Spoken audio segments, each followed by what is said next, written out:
بسم اللہ الرحمن الرحیم۔ جی فرسٹ ایئر کلاس، آج ہم یہاں سے پڑھیں گے پیج نمبر 7 کا دوسرا پیراگراف کہ انسان کی قومی ترقی کی نسبت ہم لوگ یہ خیال کرتے ہیں کہ کوئی خضر ملے۔ خضر علیہ السلام یعنی وہ رہنما تھے، راستہ دکھاتے تھے لوگوں کو، تو ان کی تلمیح استعمال کی ہے۔ گورنمنٹ فیاض ہو یعنی سخی گورنمنٹ ہو، گورنمنٹ کوئی ٹیکس نہ لے اور عوام کی بالکل مدد کرتی رہے، اتنی سخاوت کرے گورنمنٹ اور ہمارے سب کام کر دے۔ یعنی ہم کہتے ہیں، وہ کہتا ہے کہ ہمیں خود کچھ نہ کرنا پڑے، انفرادی شخصیت جو ہے وہ کچھ نہ کرے، فرداً انسان کچھ نہ کرے، بلکہ ہمیں کوئی خضر مل جائے، ہمیں کیا کرایا جیسے من و سلوہ ملتا تھا قوموں کو، پکا پکایا کھانا مل جائے اور ہمیں خود سے کھانا بھی نہ پڑے، نوالا اٹھا کے ہمارے کوئی منہ میں ڈال دے۔ آج ہمارا یہ حال ہے، سر سید کہتے ہیں۔ اور یہاں ہم کہتے ہیں کہ گورنمنٹ اتنی سخی ہو جائے کہ کوئی ٹیکس نہ لے اور عوام کو اتنا زیادہ جو ہے پیسہ دے دے، اتنی زیادہ سہولیات دے دے کہ عوام کو کچھ کرنا ہی نہ پڑے۔ ہمارا یہ حال ہے، ہم یہ چاہتے ہیں۔ اس کے یہ معنی ہے کہ ہر چیز ہمارے لیے کی جائے، ہم خود کچھ نہ کریں۔ یعنی وہ کہتا ہے کہ سب کچھ ہمیں کر کے دیا جائے، کھانا پکا کے نوالے ہمارے منہ میں ڈال دیے جائیں، ہمیں نوالا توڑ کے ڈالنا بھی نہ پڑے منہ میں۔ تو یہ کہتا ہے وہ بات۔ لیکن اس طرح تو جو ہے قوم جو ہے، پورے کا پورا معاشرہ جو ہے وہ تنزلی کی طرف چلا جائے گا۔ یہ ایک ایسا مسئلہ ہے کہ اگر ہم اس کو ہادی اور رہنما بنایا جائے تو تمام قوم کی دلی آزادی کو برباد کر دے۔ یعنی جو انسان کے اندر اللہ تعالیٰ نے تخلیق کی ہوتی ہے، کچھ کام کرنے کی صلاحیت دی ہوتی ہے، تو وہ بالکل ختم ہو جائے گی جب انسان کچھ خود کرے گا ہی نہیں، سب کچھ دوسروں پر انحصار کرے گا۔ تو ایک تو جیسے اس نے بات کی تھی کہ اس کی عزت نفس جاتی رہے گی، دوسرا اس کے اندر جو کام کرنے کی صلاحیت ہوتی ہے، جو اس کے اندر کام کرنے کی اللہ تعالیٰ نے کوئی چیز ودیت کی ہوتی ہے، کوئی خاص ہوتا ہے انسان میں، تو وہ سب کچھ جاتا رہے گا اور انسان بالکل وحشی اور کاہل ہو جائے گا۔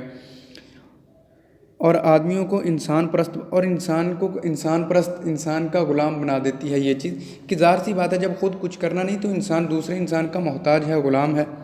ٹھیک ہے، حقیقت میں ایسا ہونا قوت کی پرستش ہے۔ یعنی یہ تو طاقتور آدمی کی پوجا کرنے کے برابر ہے۔ جس کے پاس اقتدار ہے ہم اس کی پوجا کریں گے، اس کی بات مانیں گے، کیونکہ وہ ہمارے کام کرے گا۔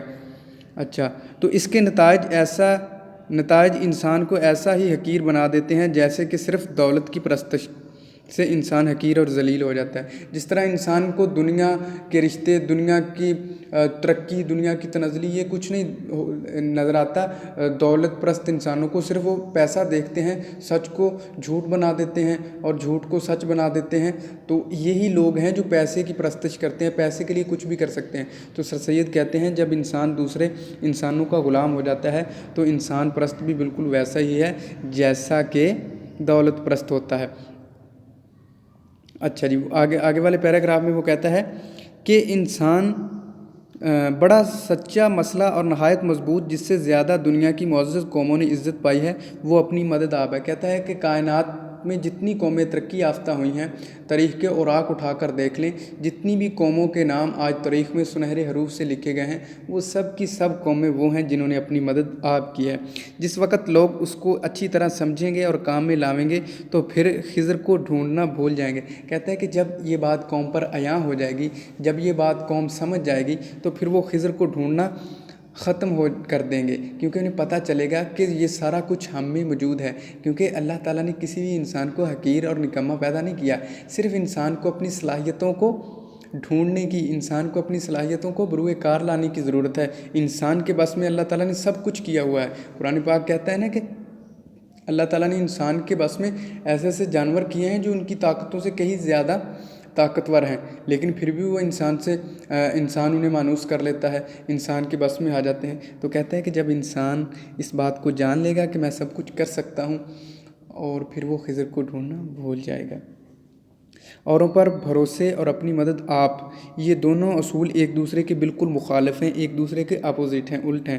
پچھلا انسان کی بدیوں کو برباد کرتا ہے اور پہلا خود کو۔ ٹھیک ہے جی، کہتا ہے کہ اوروں پر بھروسہ کرنا، انسان ذلیل و خوار ہو گیا دنیا میں، انسان نے اپنا عزت نفس گنوا دی، انسان نے اپنا مقام بالکل ختم کر دیا۔ بلکہ دوسرا جو ہے اپنی مدد آپ کرنا، یہ انسان کو نکھار دیتا ہے، انسان کی برائیوں کو مٹا دیتا ہے اور انسان کو معاشرے میں ممتاز کر کے سامنے لاتا ہے لوگوں کے۔ قومی انتظام یا عمدہ قوانین کے اجرا کی خواہش، یہ بہت ہی قدیمی غلط خیال ہے، مطلب بہت پرانا خیال ہے کہ قوم کے اوپر ایسے قانون لاگو کر دیے جائیں کہ قوم کی اصلاح ہو جائے گی، حتیٰ کہ ایسا اب ممکن نہیں ہے، زمانہ بدل گیا ہے۔ سچا اصول جو ہے وہ ولیم ڈراگن نے ڈبلن کی نمائش گاہ دستکاری یعنی ہاتھ کی بنائی ہوئی چیزوں کی ایک دستکاری جو ہے وہ ہوئی تھی، اس میں جو ہے ولیم ڈراگن نے کہا تھا، جو کہ خیر خواہ تھا، جو کہ ایک فلسفی ہوگا، خیر خواہی چاہنے والا، اپنے آئرلینڈ کا نمائندہ تھا جو، ٹھیک ہے جی، اس کا ہم جو ہے نیکسٹ لیکچر میں پڑھیں گے کہ اس نے کیا کہا تھا۔